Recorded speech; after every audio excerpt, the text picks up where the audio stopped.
أعوذ بالله من الشيطان الرجيم بسم الله الرحمن الرحيم علیہ وسلم کے ذریعے اعلان فرمایا ہے۔ آپ صلی اللہ علیہ وسلم جب مدینہ طیبہ تشریف لائے تو یثرب کے لوگ سال میں 2 دفعہ 2 تہوار مناتے تھے، جس میں وہ کھیل کود کرتے تھے، خوشی مناتے تھے۔ نبی کریم صلی اللہ علیہ وسلم نے فرمایا، اللہ تعالیٰ نے تمہارے ان 2 تہواروں کے بدلے میں تمہیں 2 بہترین دن عطا کر دیے ہیں۔ ایک عید الفطر کا دن ہے اور دوسرا عید الاضحیٰ کا دن ہے۔ اور نبی کریم صلی اللہ علیہ وسلم نے فرمایا، للصائم فرحتان، فرحۃ عند فطرہ وفرحۃ عند لقاء ربہ۔ روزہ دار کے لیے 2 خوشیاں ہیں، ایک خوشی جب وہ روزے مکمل کرتا ہے، روزے پورے کرتا ہے، عید الفطر کرتا ہے، یہ اس کی خوشی ہے۔ اور دوسری خوشی جو حقیقی اور بڑی خوشی ملے گی جب اللہ تعالیٰ کا جنت کے اندر روزہ دار کو دیدار ہوگا، اللہ تعالیٰ کی ملاقات ہوگی، یہ روزے دار کے لیے سب سے بڑی خوشی ہے۔ یہ جو عید الفطر ہے یہ روزے داروں کے لیے خوشی ہے، یہ خوشی کا دن ہے، اس میں خوش ہونا ہے، زیب و زینت کو اختیار کرنا سنت اور اسلام کا شعار ہے۔ میں یہ نہیں کہتا کہ قبرستان نہ جاؤ، لیکن جیسے ہمارے ہاں عید کے موقع پر، خوشی کے موقع پر کچھ لوگ اس طرح کرتے ہیں کہ اچھے کپڑے نہیں پہننے، کہ ہمارا فلاں عزیز فوت ہو گیا، ہمارے والد صاحب فوت ہو گئے، ہمارا جوان بھائی فوت ہو گیا، یہ اسلام کے خلاف ہے۔ اللہ تعالیٰ نے یہ خوشی کا دن دیا ہے، اس کے اندر خوش ہونا نبی کریم صلی اللہ علیہ وسلم کی سنت ہے۔ قبرستان جانا نبی کریم صلی اللہ علیہ وسلم کی سنت ہے، لیکن اہتمام کے ساتھ اس کو ایک رواج بنا کے عید کے دن قبرستان خاص طور پر جانا، یہ رسول اللہ صلی اللہ علیہ وسلم سے کہیں بھی صحابہ ثابت نہیں۔ تو اس دن کو خوشی کے طور پر لیں، ایک دوسرے سے ملیں، محبت کو بانٹیں، پیار کو بانٹیں، اپنے رشتہ داروں کے ساتھ رشتہ داری کو ملائیں۔ اور حقیقی خوشی اس بندے کے لیے ہے، کہا لیس العید لمن لبس الجدید واکل الثرید انما العید لمن خاف الوعید۔ عید اس بندے کی خوشی نہیں ہے جس بندے نے نیا کپڑا پہن لیا، اچھا کھانا کھا لیا، بلکہ عید اس بندے کے لیے ہے جو بندہ اللہ تعالیٰ کے عذاب اور وعید سے ڈر گیا۔ حقیقی خوشی اس کے لیے ہے۔ اللہ تعالیٰ فرماتے فمن زحزح عن النار وادخل الجنۃ فقد فاز وما الحیاۃ الدنیا الا متاع الغرور۔ جو بندہ کل قیامت کے دن جہنم سے بچا لیا گیا اور جنت کے اندر داخل کر دیا گیا، حقیقی کامیاب وہ بندہ ہے۔ ہمیں اس حقیقی کامیابی کی طرف جانا ہے۔ اور اللہ تعالیٰ نے جو ہمارے اوپر روزے فرض کیے تھے، ان کی فرضیت کا مقصد یہ تھا لعلکم تتقون، اے بندو تاکہ تم میں تقوی پیدا ہو جائے، پرہیزگاری پیدا ہو جائے۔ تقوی کس چیز کا نام ہے؟ کہ اللہ تعالیٰ جس بات کا حکم دے اس کو پورا کیا جائے، اللہ اور اس کے رسول جس کام سے منع کریں اس سے رک جایا جائے، اس کا نام تقوی ہے۔ نبی کریم صلی اللہ علیہ وسلم نے ایک صحابی کو کہا اتق المحارم تکن اعبد الناس۔ اللہ تعالیٰ نے جو کام تم پر حرام کیے ہیں، اے میرے صحابی ان سارے حرام کاموں کو چھوڑ دے، تکن اعبد الناس، تو لوگوں میں سب سے زیادہ اللہ تعالیٰ کا عبادت گزار بندہ بن جائے۔ حرام کو چھوڑنے کا نام تقوی ہے۔ نبی کریم صلی اللہ علیہ وسلم نے فرمایا ان فی الجسد مضغۃ اذا صلحت صلح الجسد کلہ واذا فسدت فسد الجسد کلہ۔ آپ صلی اللہ علیہ وسلم نے فرمایا دل کے اندر، جسم کے اندر ایک گوشت کا لوتھڑا ہے، اگر وہ ٹھیک رہے، درست رہے، صحیح سمت میں کام کرے تو سارے کا سارا جسم انسان کا ٹھیک ہو جاتا ہے۔ اگر وہ خراب ہو جائے سارا جسم خراب ہو جاتا ہے۔ الا وہی القلب، یاد رکھو وہ انسان کا دل ہے۔ آپ صلی اللہ علیہ وسلم نے پھر اشارہ کر کے کہا التقوی ہا ہنا واشار الی صدرہ۔ آپ صلی اللہ علیہ وسلم نے اپنے سینہ اطہر کی طرف اشارہ کر کے کہا کہ تقوی انسان کے دل کے اندر ہوتا ہے کہ اللہ تعالیٰ سے وہ کتنا ڈرتا ہے، اللہ تعالیٰ کی کتنی شرم اور حیا کرتا ہے۔ نبی کریم صلی اللہ علیہ وسلم نے ایک شخص کا واقعہ بیان کیا، یہ صحیح بخاری کے اندر موجود ہے، وہ جو 3 بندے غار کے اندر پھنس گئے تھے، اس میں سے ایک شخص نے کہا اللہ سے دعا کرتے ہوئے، اے اللہ میں ایک گناہ کے اندر واقع ہو گیا تھا، یہ واقعہ چونکہ آپ کو معلوم ہے میں صرف اشارہ کر رہا ہوں، میں ایک گناہ کے اندر واقع ہونے والا تھا، بدکاری کے قریب تھا کہ میں تیری حد پھلانگ جاتا۔ اس لڑکی نے مجھے کہا اتق اللہ یا عبداللہ، اے اللہ کے بندے اللہ سے ڈر جا، یہ گناہ کبیرہ نہ کر۔ وہ بندہ غار کے اندر پھنسا ہوا کہتا ہے اللہ مجھے اس وقت تیرا ڈر آ گیا، میں نے اس گناہ سے توبہ کر لی، میں نے اس گناہ کو ترک کر دیا، شیطان کو تیری مدد سے شکست دے دی۔ اللہ اگر میرا یہ عمل تجھے قبول ہے کہ میں نے تجھ سے ڈر کے گناہ کو چھوڑا ہے، اللہ اس غار کے منہ کو کھول اور ہمیں نجات دے اس موت سے۔ اللہ تعالیٰ نے غار کے منہ کو کھول دیا۔ نبی کریم صلی اللہ علیہ وسلم نے فرمایا 7 قسم کے خوش نصیب لوگ جنہیں اللہ تعالیٰ اپنا سایہ عطا فرمائیں گے قیامت کے دن، جس دن کوئی سایہ نہیں ہوگا سوائے اللہ کے سائے کے۔ فرمایا وَرَجُلٌ ذَكَرَ اللَّهَ خَالِيًا فَفَاضَتْ عَيْنَاهُ، ایک وہ خوش نصیب بندہ اللہ کے عرش کے سائے کا مستحق ہوگا جس نے اللہ تعالیٰ کو تنہائی کے عالم میں یاد کیا اور اللہ کی یاد اور اللہ کے خوف کی وجہ سے اس کی آنکھوں میں آنسو بہہ پڑے۔ میں کئی دفعہ یہ بات کہا کرتا ہوں، جہنم کی آگ کے اندر 7 سمندر کا پانی ڈال دو وہ بجھتی نہیں ہے، اتنی بڑی آگ، لیکن بندہ مومن کی آنکھ سے ٹپکا ہوا ایک پانی کا قطرہ اللہ تعالیٰ کے خوف سے ٹپکے تو یہ بندے کے اوپر جہنم کی آگ کو بجھانے کے لیے کافی ہو جاتا۔ اللہ تعالیٰ کا ڈر، اللہ کا خوف۔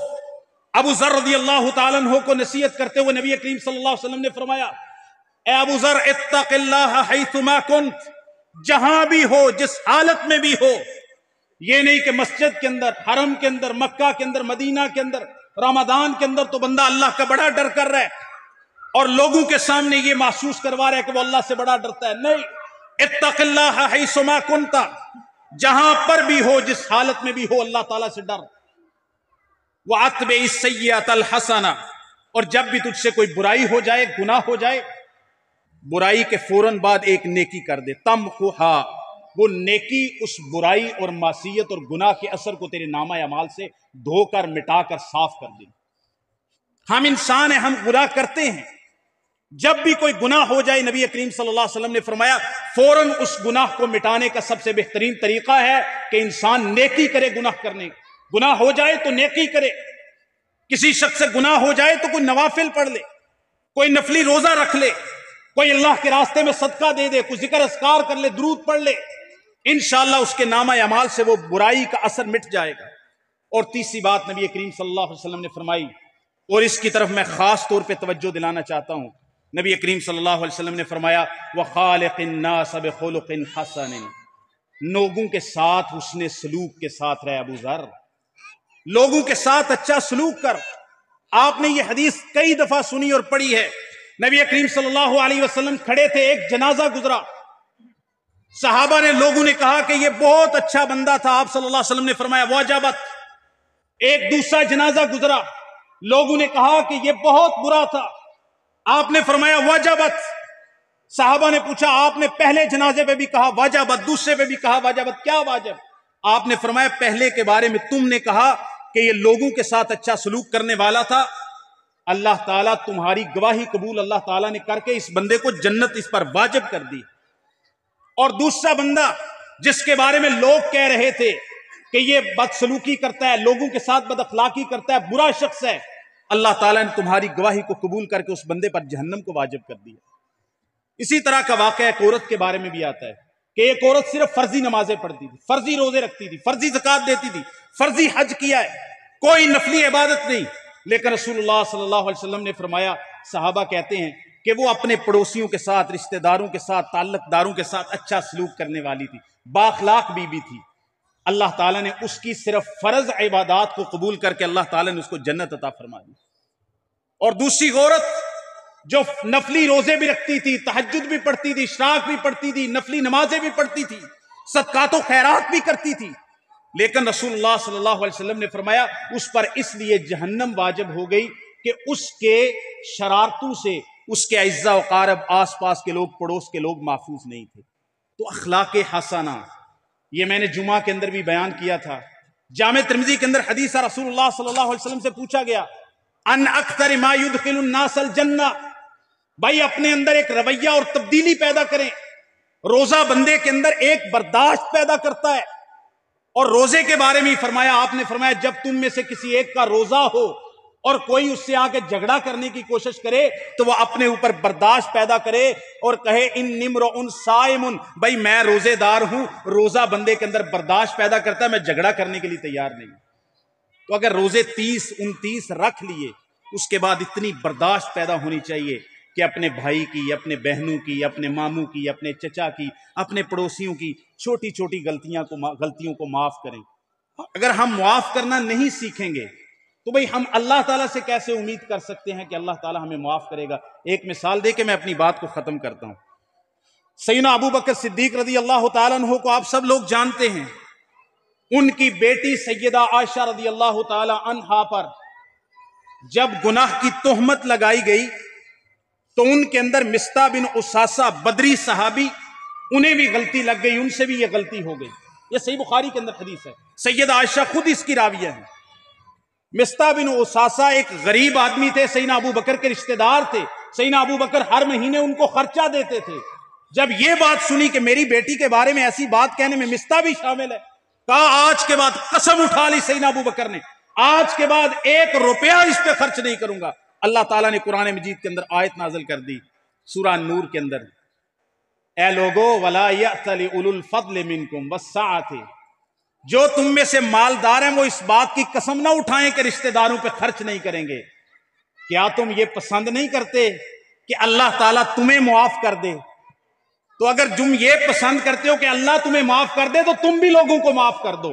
جب یہ سیدنا ابو بکر رضی اللہ تعالیٰ عنہ نے یہ آیت کریمہ سنی، کہتے ہیں اب آیت کا مفہوم یہ تھا، کیا یہ تم پسند نہیں کرتے کہ اللہ تمہیں معاف کر دے؟ سیدنا ابو بکر صدیق نے کہا مصطح کو جتنا میں خرچہ پہلے دیتا تھا اس سے زیادہ جاری کر دیا، ہاں میں پسند کرتا ہوں کہ اللہ تعالیٰ ابو بکر کو معاف کر دے۔ میں نے بھی لوگوں کو معاف کر دل بڑے کر معاف کرنا سیکھیں۔ معاف کرنے کا معاشرے کے اندر جذبہ ختم ہو جائے نا، معاشرہ تباہ ہو جائے، بھائیوں کے اندر، بہنوں کے اندر، باپ بیٹے کے اندر ہو جاتا ہے۔ معاف کرنا سیکھیں۔ اور تیسری بات میں نے یہ کہنی تھی، نبی کریم صلی اللہ علیہ وسلم نے فرمایا مومن مومن کا بھائی ہے۔ یہ بھی پہلی بات سے ہی تعلق رکھتی ہے، مومن مومن کا بھائی ہے۔ مومن مومن پہ ظلم نہیں کرتا، مومن مومن کو کسی مصیبت میں بے یار و مددگار نہیں چھوڑتا۔ مسلمان 2 ارب ہیں پوری دنیا میں، اور غزہ کے، فلسطین کے مظلوم مسلمان بے یار و مددگار 2 سال 1.5 سال سے چھوڑ دیے گئے ہیں۔ ابھی یہ رمضان کے آخری عشرے کے اندر پیس ڈیل ہونے کے بعد فلسطینیوں کو دھوکہ دیا، فلسطینی واپس آئے اپنے کھنڈرات بنے ہوئے گھروں کے اندر۔ یہ آخری عشرہ کے اندر دوبارہ بمباری اسرائیل کی طرف سے گئی۔ ہمارے حکمران، ہمارے بڑے، عرب ہوں کہ عجب ہوں، سارے اپنے منہ کو بند کیے ہوئے، سیے ہوئے، اپنے منہ کے اوپر ٹیپ لگائے ہوئے ہیں۔ اللہ کی قسم ہم اپنے فلسطین کے، غزہ کے مظلوم مسلمانوں کو دعاؤں کے اندر بھی نہیں بھولے۔ ہم ان کے ساتھ ہیں، ان کے ساتھ اظہار یکجہتی کرتے ہیں۔ نبی کریم صلی اللہ علیہ وسلم نے فرمایا، مسند احمد کی حدیث ہے، آپ نے فرمایا ایک وقت آئے گا تم پر کفار ایسے ٹوٹ پڑیں گے جیسے بھوکے کھانے کے اوپر ٹوٹ پڑتے ہیں۔ فرمایا یا رسول اللہ اقلۃ فینا، کیا ہماری تعداد کم ہوگی؟ آپ نے فرمایا نہیں، تعداد کم نہیں ہوگی، تمہارے اندر وہن کی بیماری لگ جائے گی۔ فرمایا وہن کیا ہے؟ آپ نے فرمایا حب الدنیا و کراہیت الموت، دنیا سے محبت کرو گے اور موت سے ڈرو گے۔ جو قومیں موت سے ڈرا کرتی ہیں پھر ان کی عزتیں، ان کی بیٹیاں، ان کی عورتیں، ان کے گھر، ان کی مسجدیں نہیں بچا کرتی۔ ہمارے حکمران ہوں یا عوام ہوں، ہم سب دنیا کے اندر اپنی جنت بنانے کے اندر لگے ہوئے ہیں، آخرت کی کوئی فکر نہیں ہے، جنت کی کوئی فکر نہیں ہے، اپنے مظلوم مسلمان بھائیوں کا کوئی غم نہیں ہے۔ تو میرے بھائیوں، میرے دوستوں، ہم یہ کر سکتے ہیں، اپنی آواز کو اٹھا سکتے ہیں، اپنے مسلمان بھائیوں کے ساتھ جتنا ہو سکے کمپین کر سکتے ہیں، پروپوگیٹ کر سکتے ہیں، اور اپنے حکمرانوں کو غیرت دلانے کی کوشش کر سکتے ہیں۔ باقی ہم ان کے لیے دعا کر سکتے ہیں۔ اپنی بہنوں کے لیے یہ پیغام دوں گا، ہر سال عید پہ یہ پیغام دیتا ہوں، جامع ترمذی کی حدیث ہے، آج متن نہیں پڑھوں گا، صرف ترجمہ کروں گا۔ رسول اللہ صلی اللہ علیہ وسلم نے فرمایا، مومن عورت، مسلمان عورت، آپ نے فرمایا جب 5 نمازیں پابندی سے پڑھے، رمضان کے روزے پورے کرے، اور اپنے شوہر کی فرما برداری کرے، اور اپنی عزت، عصمت اور پردے کی حفاظت کرے، یہ 4 کام جو عورت کر کے اللہ تعالیٰ کی بارگاہ میں پہنچے گی، اس عورت کو کل قیامت کے دن اللہ تعالیٰ کے فرشتے کہیں گے یہ جنت کے 8 دروازے تیرے لیے کھلے ہیں، جا بی بی جس دروازے سے چاہتی ہے جنت کے اندر داخل ہو جائے۔ تو اللہ تعالیٰ ہماری ماؤں کو، ہماری بہنوں کو، ہماری بیٹیوں کو اللہ تعالیٰ ایسا ہی بنا دے، اور اللہ تعالیٰ یہ ہماری خوشی کے دن اسی طرح باغ و بہار کے ساتھ رکھے۔ اللہ تعالیٰ ہمارے مظلوم مسلمانوں کی مدد فرمائے، اللہ تعالیٰ ہمارے گناہ معاف فرمائے، اللہ تعالیٰ ہمارے روزے، قیام، صدقات و خیرات قبول فرمائے۔ وما توفیقی الا باللہ۔ أعوذ بالله من الشيطان الرجيم. بسم الله الرحمن الرحيم.